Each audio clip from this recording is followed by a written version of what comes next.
Uhuru, friends and comrades, this is Jackson with another Daily Reparations Life Hacks with Jackson. Thank you so much for tuning in.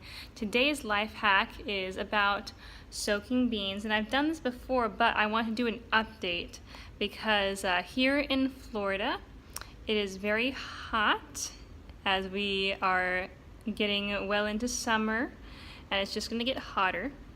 And if you have your air conditioning off because you're trying to, reduce, expenditure on that, or if you are in an unfortunate situation where you don't have air conditioning and you're in a hot place such as Florida, be sure to, when you're soaking, whether beans or nuts or whatever, keep them in the fridge. Now, normally you would keep them out. Normally you would keep them out and they'll be just fine, in fact better. But in extremely hot weather, I found out the hard way. Now these are fine, I just put water on them. But I tried to soak some black beans recently and left them out in a hot night.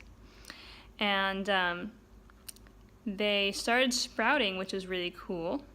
That was very cool. I had never sprouted beans before, and I know a lot of raw vegans will sprout quinoa, will sprout beans, and sprouts are really good for you apparently. I haven't done it.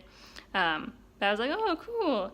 And I was like, oh, maybe I can, use these differently. And then I looked, and the sprouting was cool, but the mold was not. They had gotten fuzzy after a night in the heat.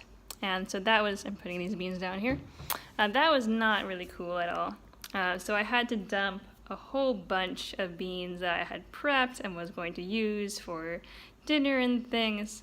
So, I had to make use of other things for that. But yeah, so when you soak beans or when you soak nuts or whatever you're doing, soaking your almonds for almond milk, be sure that if you don't have the air conditioning on, to keep them in the fridge so that you can actually enjoy them as opposed to having to dispose of them. So that's my life hack. Please support this reparations challenge by going to uhurusolidarity.org. That's UHURU solidarity.org. All of the reparations raised, all of the money raised, it goes to Black Power programs, goes to the Black Power Blueprint for food, clothing, housing, commerce, institutions, for self-reliance, self-determination of the Black community.